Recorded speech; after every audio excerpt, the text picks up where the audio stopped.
Hi, I'm Dan. I'm Olga. And today, what are we doing, Olga? We are discussing the season 4 Veronica Mars reboot. The revival. The revival, The that's what I Hulu meant. remaster. Yes. Sort of. Sort of. So, this is our spoiler cast. So, full spoilers ahead for all of Veronica Mars thus far. 5, 4, 3, 2, 1. Okay, Logan's dead. Wow. Give people some warning, maybe? Well, you called it a spoiler cast, so. So, we're going to talk about the season overall, but I actually want to start off with the Logan thing because I feel like it has left sort of a pall over the Fandom? Yeah. It's kind of hard to even talk about this season without immediately jumping to that because obviously that's a huge moment. We had kind of an interesting journey with it because about halfway through watching, I saw that a bunch of people on Twitter were upset with the season. And I assumed that meant that Logan was dead. And I was like, I didn't see specific spoilers, but I was like, people are very upset about something, probably Logan. So we kind of saw that coming. Well, let's take a step back. Yeah. Our actual working theory was that Logan was the Mad Bomber. Yeah, which worked surprisingly well with what they had set up, especially at that point and when we were watching. It works so well. He has bombing experience. He came back from war, so he could have had like PTSD issues. Almost every bomb went off after he had a fight with Veronica. He was targeting like rapists, and part of that could be of like avenging what happened to Veronica too, of like protecting women so that they don't like turn into her in some way. I don't know. It fit surprisingly well, so I was like, holy crap, are they gonna go there? I think it was probably a wise decision not to go there. And for the record, we don't know if they ever actually put those clues in place on purpose. Yeah.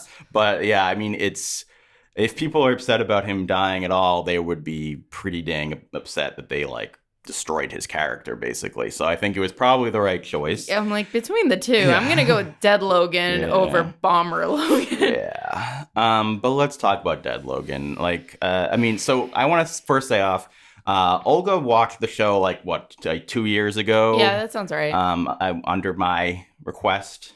With your guidance and with you in the room. We binged everything. I've seen Veronica Mars seasons 1 through 3 probably like 7 times. I don't think I Seriously? Oh yeah, I've watched it more than almost any other show. I don't think I knew that.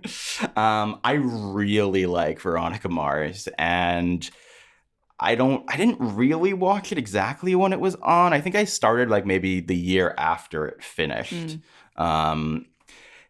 It's one of my favorite shows of all time. I really do like Veronica and Logan. That said, that is not why I love the show. It's just one of the things that I love in the show. So to me, this is upsetting, but not game-breaking. Where are you standing? So I did fall in love with the show when we were watching. I fell in love with these characters, and like they were just my precious little babies, and I enjoyed it so much, and it hurt so much to have it end where it ended. The first time. The cancellation. Well, do you want to let's talk about that real quick? So obviously season 3 ending sucked dick. That was awful and upsetting, and one of like the on the list of like worst ways that a show had to end because of cancellations. I remember when I first saw the Kickstarter go up for the movie. I am a Kickstarter backer for that. You are, yeah. I have a Veronica Mars t-shirt somewhere. I don't know where it is from that Kickstarter. I was very excited to watch the movie, and I was a bit of an apologist for the movie. I feel like watching this season has made me realize how much of an apologist I was for the movie, because this is so much better than the movie. I was really afraid going into this because as someone who enjoyed the show, was like aware of the Kickstarter, but obviously watched it like far later. I truly did not like it. The movie. I felt very like offended by it in a way. I was like, why do this if this is the best you can do? Like, why bother? Yeah, it was fan service to the max. It wasn't filmed super well. The mystery wasn't great. it felt like a fan film, whatever. I personally, as someone who actually had to wait for the movie, as opposed to you who went directly from season three's ending directly into the movie an hour later. We waited later. a couple weeks, I think. Whatever it was. Point is, I waited a year-long wait. Well, not just year-long, years long. Wait, yes. So I was just excited to see Veronica back. Yeah. But yeah, I understand why they went so fan service heavy within the movie, because the fans are the ones who made it happen. And now I understand why fans are pretty upset that they went directly up, like the direct opposite of that in this show. And to a point where one could argue it is like cruel. Yeah, I guess. Or like fan contempt is the word. Contempt. There you go. Fan contempt. Yeah, it's again, I know a huge part of the audience is a huge part of why they're there is for Veronica and Logan, and I think they're a great couple, and I think they did a really good job with them throughout this season. Mm-hmm. I think that their relationship was one of the really strong parts about this, but yeah, again, it's not the main thing that I watch the show for. I guess what I feel like is I really, really hope just in general this isn't the end of the show. Right. And if it is the end of the show, I think this was a bad move. If it's not, then it doesn't bother me as much. I do agree with you that if this is just like the end of Veronica Mars, let's do the fan service take over. Well, I mean, there's a middle ground. But like, if their idea of fan service, which was in the movie, is, and they're a couple because they didn't know they would ever get a show again, so they put them together, and in a way, it's a form of happily ever after, the best they can do. Yeah. Like they've both changed and grown, but now they've like reconnected and changed back in some ways. Yeah. And then this show really, like, to me, actually exemplified the characters. They haven't changed that much. They're still sort of familiar to us.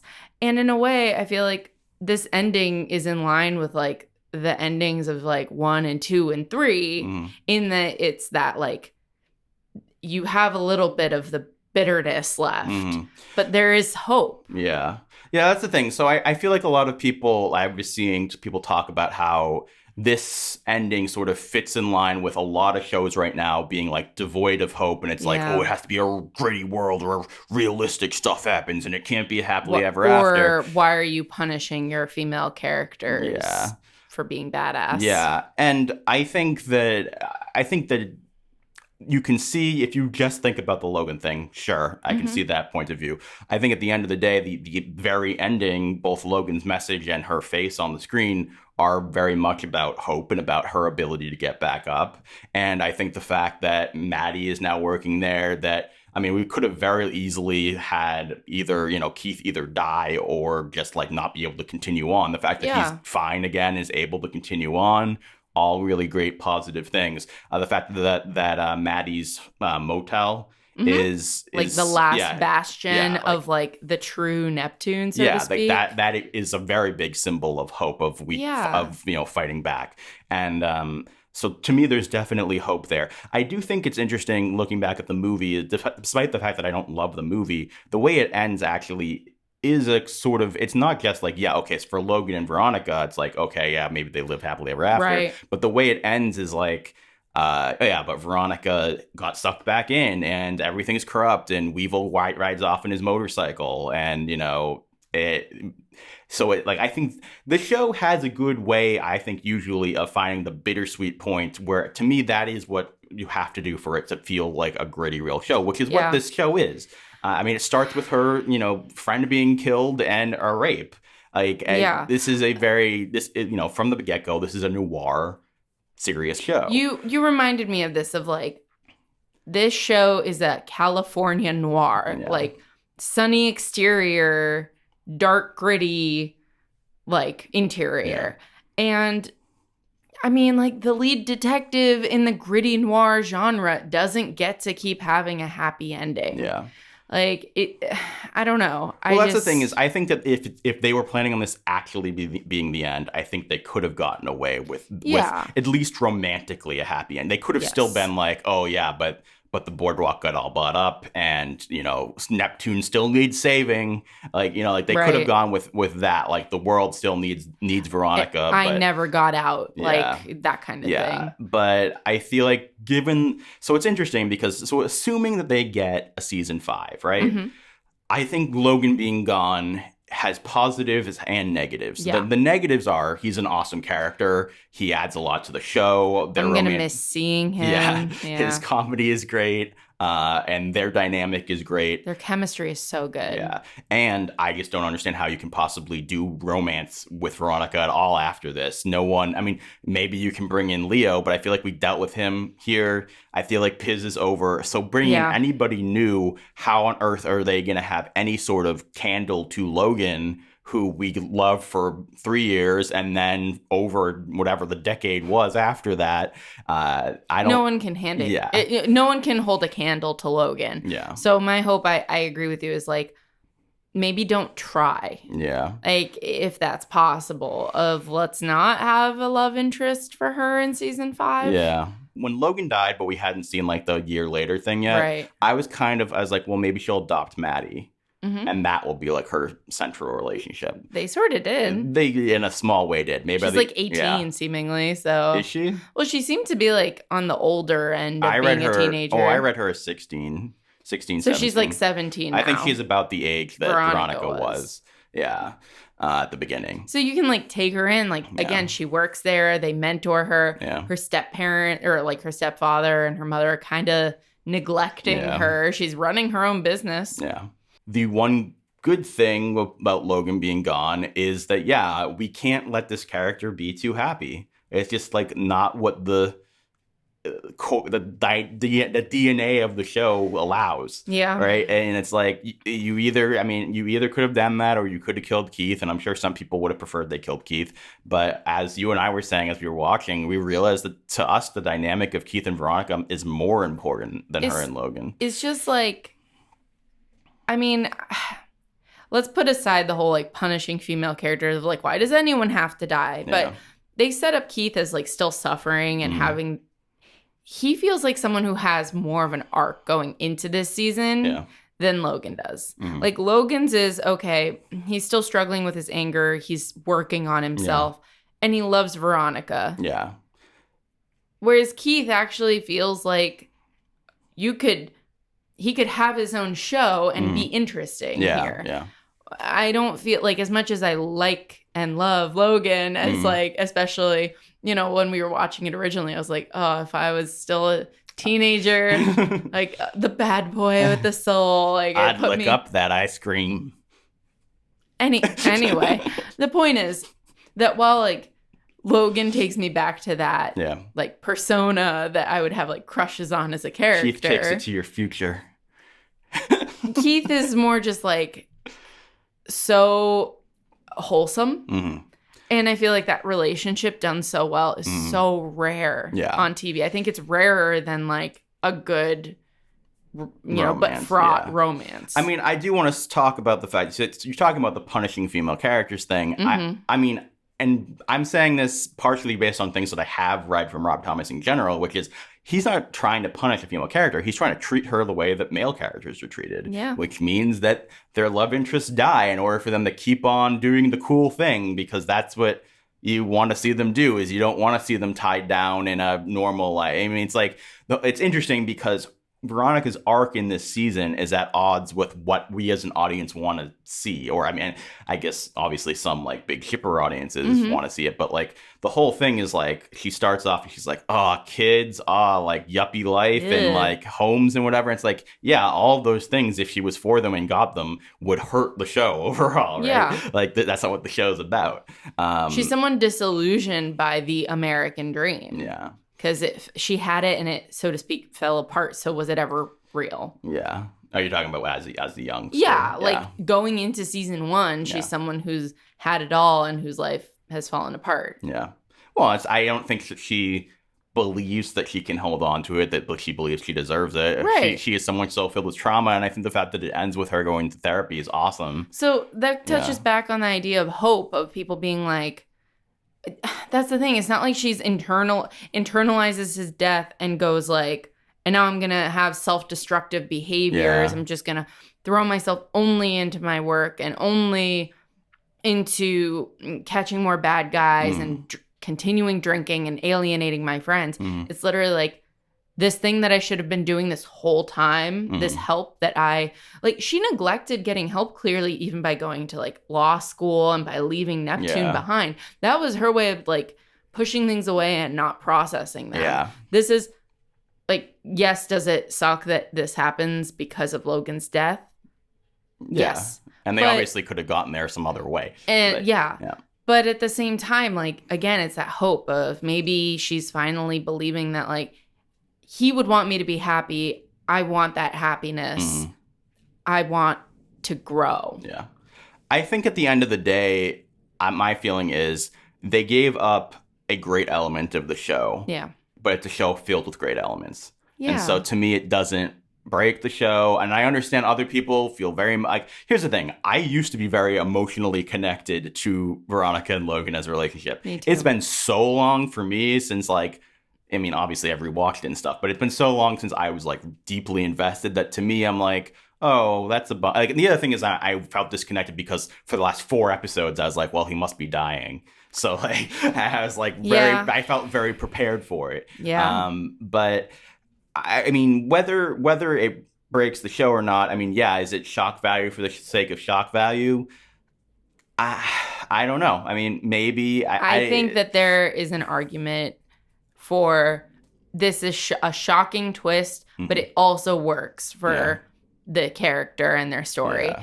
And the reverse works as well. Like, we can't know what they envisioned. And in some ways, it doesn't matter. I think to me, it's both. It's like, and frankly, like, I mean, I know people are really angry at Rob Thomas for this, and people are like negating his legacy completely of what he created with this character in this show. Yeah. And I mean, believe me, I have rallied against showrunners, Game of Thrones being the latest of my like vitriol targets, but I just, to me, I'm like, oh, wow. If people are this angry at this and say it negates seasons 1 through 3 and the value that they brought, I'm like, oh, I guess that I'm also, unreasonable for hating on showrunners, because I just think that what he created is great, and you can disagree with this decision and be hurt by it. I'm not going to say don't be hurt by it, but I don't feel like I can get on board with like sending hate his way. Well, the other thing is like, so I could understand the argument that doing this for shock value is not like great writing, but even everything before it and everything after it in the epilogue is great writing in my opinion. So I'm like, I mean, so let's get beyond Logan a little bit, which is like, I think that this revival is the best revival I've ever seen. I 100% agree with you. Within the first 30 minutes of the first episode, I was like, we have nothing to worry about. I was like, oh, no, this isn't the movie. No. They immediately, it felt like no time had passed. It was amazing. And it's like we said, it's like it was the Keith and Veronica early scenes of them going back and forth, and they still have the chemistry. Rob Thomas still has the amazing dialogue, and Veronica is, if anything, a more interesting character than she ever has been, which I thought was going to be difficult because I really liked the school element. But they made me, Rob talked about how, like, you don't see women in their, like, midlife crisis, I can't settle down mode nearly as often as you see with men. And it's like, he made her kind of an anti-hero more so than usual, I think, in this season.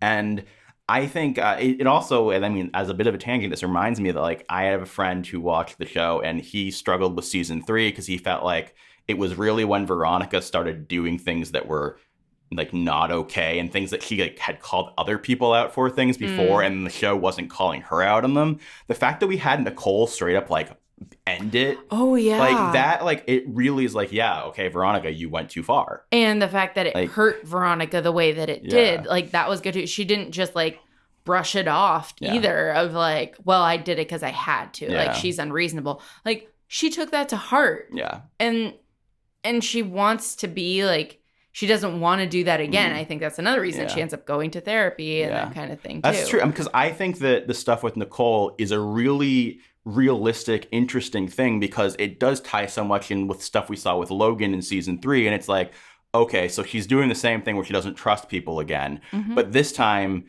she really gets it and she really feels guilty about it. And she's like, I'm self-aware, but does that make it okay? Like, and like that's the kind of development that you get where you don't actually necessarily solve the problem without therapy, but with age and with repetition, you start to understand yourself a little bit better. I thought that was a great note. Yeah.